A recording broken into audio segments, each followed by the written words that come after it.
Este 23 de enero recordamos que en 1958 los venezolanos y venezolanas, mediante una acción cívico-militar, derrocaron al general Marcos Pérez Jiménez en Venezuela, justamente tras una década del régimen dictatorial. Exactamente un año después, un día como hoy, en 1959, después de 3 semanas de haber derrocado a otro dictador militar en Cuba, Fulgencio Batista, el líder de la Revolución Cubana, Fidel Castro, visita a Caracas, en medio de una conmoción sociopolítica que no pudo ser contenida además por los poderes fácticos de la época, de la derecha de entonces. En la capital venezolana, ese día Fidel definió el carácter bolivariano de los procesos venezolano y cubano que han movido al mundo desde el sur.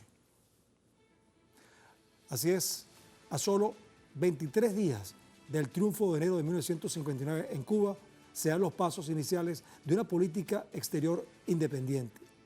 Surgía una historia inédita en la diplomacia universal. Fidel Castro visitó Venezuela. Tras 65 años de aquel acontecimiento, nuestros corresponsales, Fabiola López, desde La Habana, y Leonel Retamal, desde Caracas, rescatan esa emblemática historia que ambas naciones protagonizaron. Vamos a verla. Dicen que a las 3 de la madrugada comenzaron a llegar estas personas al aeropuerto de Maiquetía. La delegación cubana estaba invitada a participar en los festejos por el primer aniversario del derrocamiento del dictador Marcos Pérez Jiménez. 30.000 venezolanos esperaban a Cuba. Cuentan que 45 minutos demoró esta escalera de desembarco en atravesar la masa humana. Fidel Castro viene a Venezuela como representante de un pueblo que supo conquistar su liberación con la ayuda espontánea y valiosa del pueblo que ahora lo recibe y aclama. No quiere que vean en él a un caudillo, a un líder ni a un general triunfante. Sus palabras son claras y terminantes. Dice Fidel Castro, esta guerra la ha ganado el pueblo. Y lo digo por si alguno cree que la ha ganado él. Vengo en nombre del pueblo que hoy les pide ayuda y solidaridad, a decirles a los venezolanos que también pueden contar con nuestra ayuda y nuestra solidaridad incondicional. En la Plaza del Silencio, 300.000 personas participaron en el recibimiento. Durante 2 horas, Fidel explicó las ideas de la Revolución Cubana. Los periodistas aseguraron que las manifestaciones de entusiasmo fueron tan grandes como las que recibió al entrar en La Habana. Al entrar en Caracas, dice Fidel Castro, he sentido más emoción que en La Habana. En Cuba agradecían la liberación con manifestaciones, pero de Venezuela solo hemos recibido favores y nunca hemos prestado un servicio. El programa fue amplio. El cumplimiento de horarios se hizo difícil. Fidel durmió en la Embajada de Cuba en Caracas y en el Hotel Humboldt. Comió donde pudo y recibió 2 y 3 comisiones a la vez. Cada discurso suyo representó una tesis nueva, una idea original, un plan de ancha dimensión. Habló de las dictaduras que quedaban en América y de la necesidad de crear una agencia informativa al servicio de la democracia. Les digo que si alguna vez Venezuela se volviese a ver bajo la bota de un tirano, cuenten con los cubanos, cuenten con los combatientes de la Sierra Maestra. Ascendió al estrado presidencial de la Cámara de Diputados de Caracas. La Junta de Gobierno lo recibió en el Palacio de Miraflores. La universidad le otorgó el diploma de honor al mérito y se entrevistó con el presidente Rómulo Betancourt y con el poeta chileno Pablo Neruda. Fidel Castro hace su aparición en el acto diplomático bajando de sus habitaciones privadas en los altos de la embajada. Y su presencia pone la nota de humana sencillez por encima de las formalidades del protocolo. El comandante en jefe sigue siendo el mismo que hablaba con los campesinos de la Sierra Maestra durante los 2 años de campaña libertadora.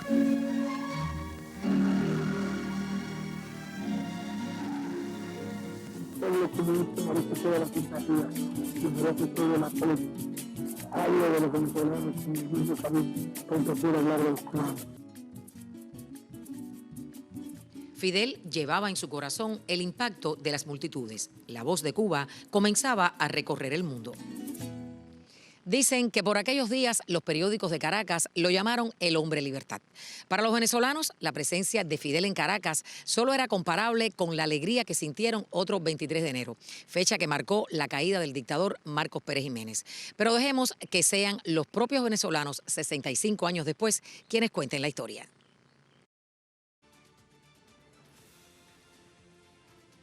Emocionante, ¿verdad?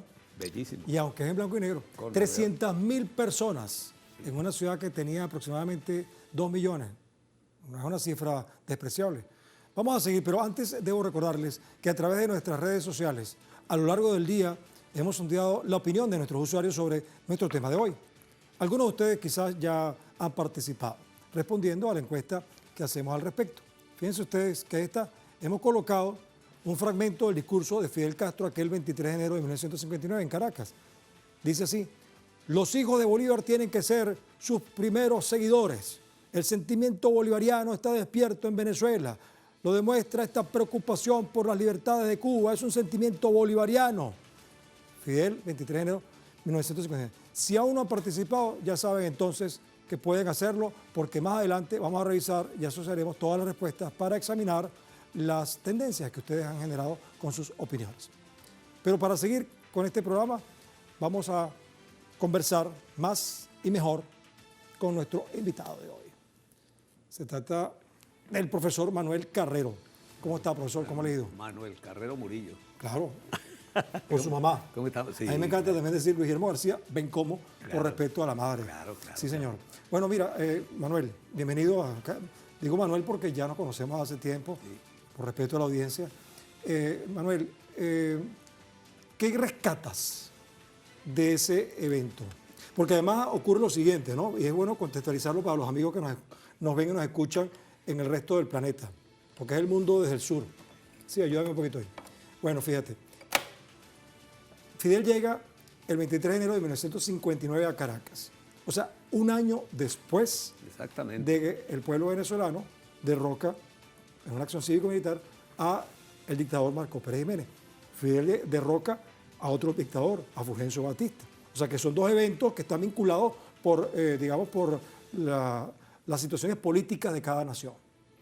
Pero además llega Fidel a Caracas en una coyuntura donde los poderes fácticos transnacionales están tratando, oye, ¿qué hacemos con este hombre, con Fidel Castro, que está soliviantando a las masas, no solamente en Venezuela, en toda Latinoamérica y en el mundo? Sí. Vamos a contextualizar. A ver, hay que mirar un poco la emocionalidad. Ajá. Es un factor importante, Sí. pero hay que ver, digamos, que la otra parte, el sustrato. ¿Qué es lo que sucede en América Latina? Que a partir del final de la Segunda Guerra Mundial, la Unión Soviética ha emergido como una potencia y el mundo occidental, lo que se llama el Ese mundo dato es occidental, lo que se ha llamado el mundo occidental, entonces queda virtualmente América Latina en manos de Estados Unidos. Y Estados Unidos, para cuidarse de la expansión de las ideas soviéticas, maoístas, de los triunfos En su patio trasero. Claro, y del, digamos, que el avance de la lucha del pueblo vietnamita, entonces extiende por América lo que se ha llamado en la historiografía la cruzada de las espadas. Es decir, gobiernos militares en América Latina que apenas se salvaba Chile, México y Costa Rica. Lo demás eran gobiernos militares. Sí, todos. Paraguay seguía con una dictadura. Uy, Stroessner, terrible, pues. ¿no? Perú, Colombia, Sí. Centroamérica eran, a excepción de Costa Rica, eran gobiernos militares todos, además de República Dominicana y Cuba. Es Entonces, un preámbulo del Plan Cóndor, además. exactamente, sí, de un extraordinario plan Cóndor que desarrolla Estados Unidos. Entonces, estos regímenes, voy a decirlo así, me disculpan el término, amamantados por Estados Unidos, están protegidos, están suplidos de recursos de todo tipo, de espionaje, de información, de armamento, de todo lo que se necesita. Tú dices amamantado por los Estados Unidos, pero el que estaba chupando era Estados Unidos. Desde luego, esos países. porque lo que está es cuidando la riqueza como lo hace actualmente.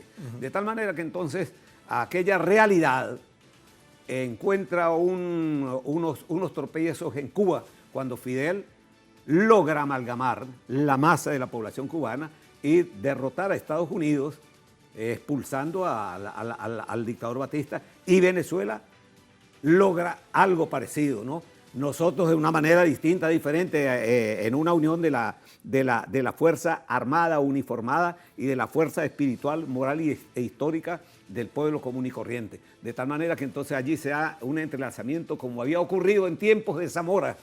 Pero, profesor, hay un detalle ahí que yo quisiera rescatar, espero que sea útil para lo que usted está desarrollando. Mientras Fidel está en la Sierra Maestra, en Cuba, ¿okay?, está la dictadura de Pérez Jiménez en Venezuela, pero los líderes de los partidos, digamos, de derecha, Rómulo Betancourt, Acción Democrática, Caldera del partido COPEI, Demócrata Cristiano, y Joito Villalba de un partido socialdemócrata también, se reúnen en Nueva York con Rockefeller a hacer un pacto, el Pacto de Nueva York, antes de la caída de Pérez Jiménez. Sí, de tal manera que cuando cae Pérez Jiménez en Venezuela, lo ratifican con un pacto en la casa de Caldera llamado Punto Fijo. Sí, eso quedaba aquí en Sabana Grande, en la parte de arriba. Sí, ahora, ese pacto incluía cuidado con los barbudos, cuidado con Fidel Castro, cuidado con la Revolución Cubana, cuidado con los socialistas y comunistas de la Unión Soviética. O sea, ya venía... Sí, veamos la cuestión. Pérez Jiménez llega al poder protegido, amparado por Estados Unidos. Claro. Tanto es así que en el 48, bueno, ya en el 53 se consagra a Pérez Jiménez en el poder. Tanto es así que lo condecoran le dan la máxima condecoración a gobernantes extranjeros. Y cuando Pérez Jiménez, cuando se le pone en el calendario el punto final a Pérez Jiménez. Sí, cuando pierde el afecto de los Estados Unidos. Claro, cuando en las concesiones que empieza a dar Pérez Jiménez, concesiones petroleras, la estándar, la Creole, de Rockefeller. Sí, claro, Rockefeller queda fuera, queda prácticamente en desventaja. Exactamente. Entonces, la burguesía venezolana conectada con el capital internacional de Rockefeller, entonces empieza a disminuir en los beneficios y ventajas que tenía, y a Pérez Jiménez se le empieza entonces a fabricar la caída, y a partir del año 57, bueno, la iglesia descubre que hay torturas, que hay exilios, que hay presos, que hay hambre, que hay necesidades, que hay, etcétera. Y entonces se empieza el 1 de mayo con la pastoral de Monseñor Arias Blanco. Y luego se empieza a motorizar todo el descontento hasta que a menos de un año, pues ya en el 23 de enero, ya están todas las fuerzas, lo que se llamaban las fuerzas vivas, las masas obreras, los medios de comunicación, el empresariado, estudiantes, etcétera. Entonces están todos a uno, pero el pueblo tenía una direccionalidad distinta porque en el seno del pueblo había un sedimento de libertad, de democracia, y había digamos que un sedimento, una fuerza escondida que no se correspondía con aquello que le interesaba. Y recuerda que en la clandestinidad uno de los grupos más activos fue el Partido Comunista. Claro, cómo no. En eso yo creo que se ha sido injusto en la historiografía. ¿Por qué? Porque la historia de entonces la escribió Acción Democrática y se adequizó la historia, ¿no? Entonces, bien, sí, claro, se adequizó la historia. Y entonces, después de todo esto, es decir, todo esto calienta y Pérez Jiménez va a salir por las maquinaciones que desde Estados Unidos se desarrollan en Venezuela. Hay que tener una cosa clara, ¿no? Que Estados Unidos es un solo poder. Es una suma de poder, el Departamento de Estado, el Pentágono, los medios de comunicación, en fin, toda una cantidad de fuerzas. El que menos manda es el presidente. Bueno, el presidente es una especie de canciller. Haga esto, diga esto, claro. La fuerza de los poderes que existen en Estados Unidos están detrás de la Casa Blanca. De tal manera que entonces Pérez Jiménez va a caer porque se ha convertido realmente en un estorbo para los intereses del capital norteamericano, no solamente del capital Rockefeller, sino de otros capitales que están funcionando en Venezuela. Claro. Bueno, mira, vamos a hacer una cosa. Me dicen nuestros productores que es oportuno que vayamos a hacer una pausa, que nos quedemos pensando en estas reflexiones que tú has hecho, para que después nos situemos con esas referencias del pasado en el presente. Porque hay un elemento importante en todo esto, que es Simón Bolívar. Fidel Castro, en ese momento cuando vino, en un discurso que duró 2 horas, poco para lo que él lograba usar, habla mucho de Bolívar, de la integración latinoamericana, de la unión, de que Cuba y Venezuela deberían estar integrados y ser líderes de un proceso de transformación interesantísimo. Vamos a hacerlo en la próxima parte. Muy bien. Vamos a despedirlo, pero ya saben, aquí estamos, en Telesur, viendo el mundo desde el sur.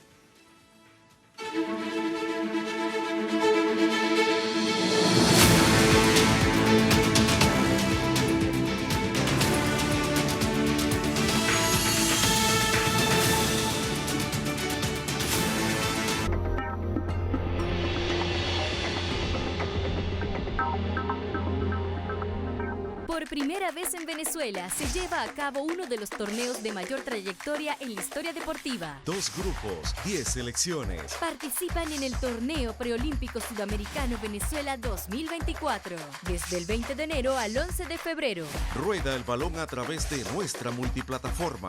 Rumbo a los Juegos Olímpicos de París 2024. Porque Telesur siempre da más.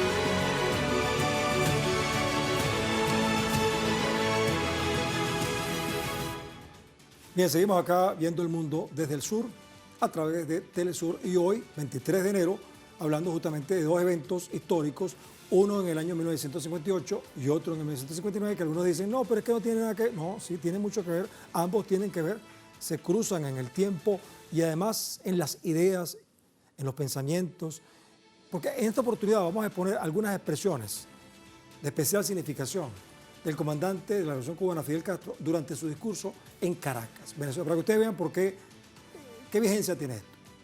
Entre ellas mencionamos algunas. Los hijos de Bolívar tienen que ser los primeros seguidores de las ideas de Bolívar y que el sentimiento bolivariano está despierto en Venezuela lo demuestra este hecho, esta preocupación por las libertades de Cuba, esta extraordinaria preocupación por Cuba. ¿Qué es eso sino un sentimiento bolivariano?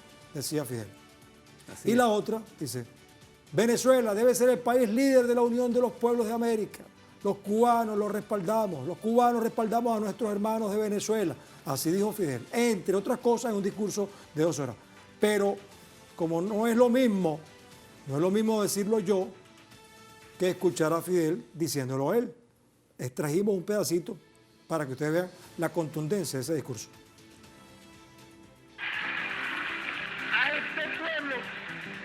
Que nos brinda aliento y apoyo moral, solo podemos brindarle también aliento y apoyo moral.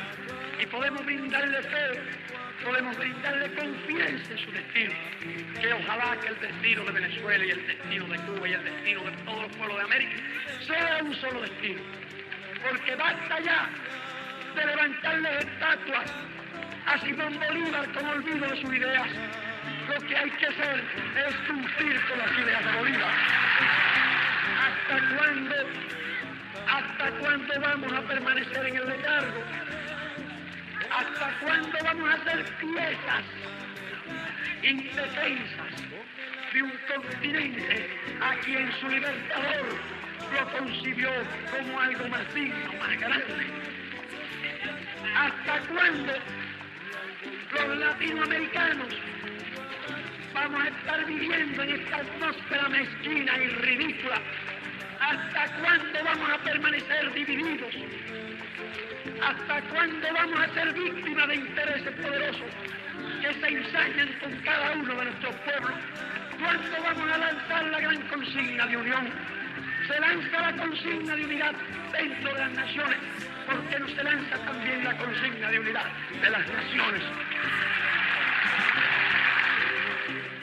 Que si queremos salvar la América, que si queremos salvar la libertad de cada una de nuestras sociedades, que al fin y al cabo son parte de una gran sociedad que es la sociedad de Latinoamérica, si que queremos salvar la revolución de Cuba, la revolución de Venezuela y la revolución en todos los países de nuestro continente, tenemos que acercarnos y tenemos que respaldarnos sólidamente, porque solos y divididos fracasamos. Nuestro equipo de producción me dice, "Ay, tiene 2 minutos muy largos". No, pero es que no tiene desperdicio ese discurso, ¿verdad? No, si yo le quito un pedacito, lo he hecho a perder, ¿verdad? Muy bueno, muy bueno. Bueno, tú sabes que José Martí llegó a Venezuela a finales del siglo XIX, principios del XX. No, del 19. 19. Era amigo de Cecilia Costo, además. Sí. Y vino y dijo, bueno, cuando yo vaya a Caracas, voy a ir a visitar la estatua de Simón Bolívar. Porque era un gran bolivariano, José Martí, el cubano. ¿Qué rescatas tú de este evento? Primero que precisamente José Martí y Bolívar fueron espíritu en la lucha de la Revolución Cubana. Y Fidel no era ningún neófito en eso. Sabía lo que significaba la espiritualidad del libertador en Venezuela. Era bolivariano. Y él vino, un año después vino a agradecerle a Venezuela, porque Venezuela le mandó armas. Eso era públicamente conocido. Además, en Caracas, en Venezuela, se desarrolló una campaña de un Bolívar para Cuba. De tal manera que cuando viene invitado por el profesor Humberto Cuenca, que era presidente del Colegio de Abogados, y por un periodista, posteriormente periodista afamado, Jesús Sanoz Hernández, que era presidente de la Federación de Centro Estudiantes. De tal manera que él vino con el propósito de agradecer a Venezuela. Desde luego que habló con Betancourt. Betancourt no se había encargado todavía del poder, le faltaban unos días. Y tuvieron una entrevista que fue realmente una entrevista seca, porque Betancourt sabía, ya traía planes ya traía el pacto de Nueva York. Órdenes. Y además era un zorro viejo que sabíamos escuchar a él que trae. Además traía órdenes de Estados Unidos de ponerle un freno. Betancourt le preguntaron después, porque no quedó nada escrito así de qué hablaron. Y entonces en la entrevista Betancourt le dio una entrevista posteriormente a un historiador norteamericano llamado Hugh Thomas. Y él escribió después que Betancourt le había contado que Fidel le vino a pedirle $300 millones, lo cual era una suma extraordinaria. Y Betancourt le dijo que no podía darle porque no tenía dinero, que más bien él estaba haciendo las diligencias para pedirle a unas entidades norteamericanas $200 millones, puesto que las finanzas venezolanas estaban en cero. De tal manera que después se dijo que Fidel le había planteado esa solicitud, que era escandalosa pues en términos precisamente para ver qué cosas le podía sacar a Betancourt de la posición que podía tener con respecto a Cuba, y evidentemente que esa posición después se hicieron tensas y se aclararon, pues. No comulgaba ninguno. Ya los dirigentes de derecha ya traían la orden de impedir que la guerrilla guerrilla en Venezuela se desarrollara. Claro, Luis Guillermo, pero es que además la gente tiene que saber que América Latina, así como era un continente de gobiernos militares, también era un continente con movimientos guerrilleros en toda Centroamérica y Sudamérica. Sí. En todos los países habían movimientos contra los regímenes dictatoriales, violadores de derechos humanos. Hoy salió el presidente de Venezuela, Nicolás Maduro, con un backing que llaman un telón de fondo, con la figura de Fabricio Ojeda, un periodista que se mantuvo en la clandestinidad como activista político, pero abiertamente periodista de Miraflores. Y después era reportero de Miraflores. Reportero, o sea, él se mantuvo, nadie sabía que era un dirigente, el presidente de la Junta Patriótica que estaba tumbando a Pérez Jiménez. Y luego él se lanza como candidato a Vasalla con los votos al Congreso, y después se da cuenta que la derecha iba hacia otro camino y renuncia y se va a la guerrilla. Pero fue una figura importantísima, fue comandante, elegido, ascendido a comandante de Cuba, y estuvo una cantidad de papeles importantísimos. Fue el orador que cerró el Congreso de la Juventud Comunista de la Juventud. Y en esa reunión del 23 de enero del 59 también participó. Claro, cómo no. Bueno, me dicen nuestros compañeros que ya estamos, como quien dice, cerrando las ideas. Pero antes de hacerlo, vamos a ver los resultados de la encuesta que hicimos. ¿Cómo no? Porque el público tiene una opinión y esa opinión tiene un valor a veces, muchas veces, superior al de ustedes, los que vienen, y nosotros. Ahí está en nuestras redes sociales. Vamos a recordar cuál fue.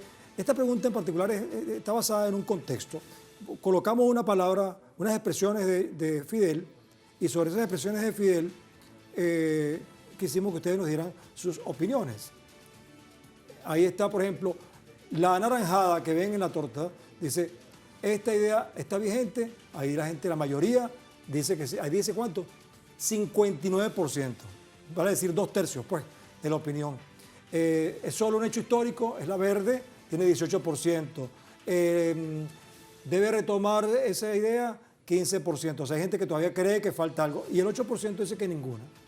Bueno, ahí está, pues. Saquen ustedes sus propias conclusiones, como decía por ahí alguien. Bueno, vamos a despedirnos. Gracias, Manuel. Ha sido un placer. Yo sé que fue corto, pero estoy seguro que la gente quedó con el gustico. Seguro. Bueno, eso es importante. Vamos a despedirnos. Hoy, cuando recordamos que de esta manera vamos a colocar unas ideas sobre el foco, ¿viste? Nosotros hemos rescatado varias ideas y las vamos a colocar bajo el foco.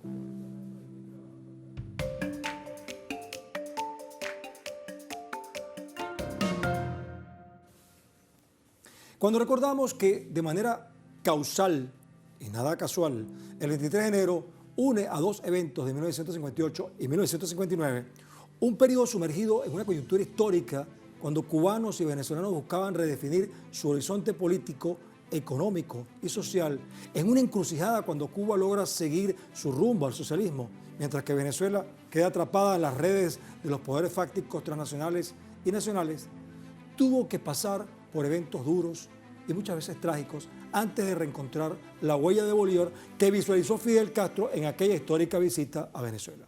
Hoy, 23 de enero, después de 65 años, ambas naciones, unidas por un destino común, siguen avanzando tras los pasos de Simón Bolívar y José Martí, quienes soñaron que se puede cambiar el mundo desde el sur.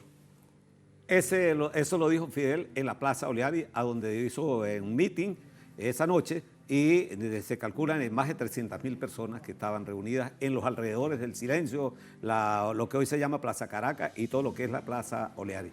Gracias, Manuel, por tu acotación. Con esa reflexión cerramos desde el sur.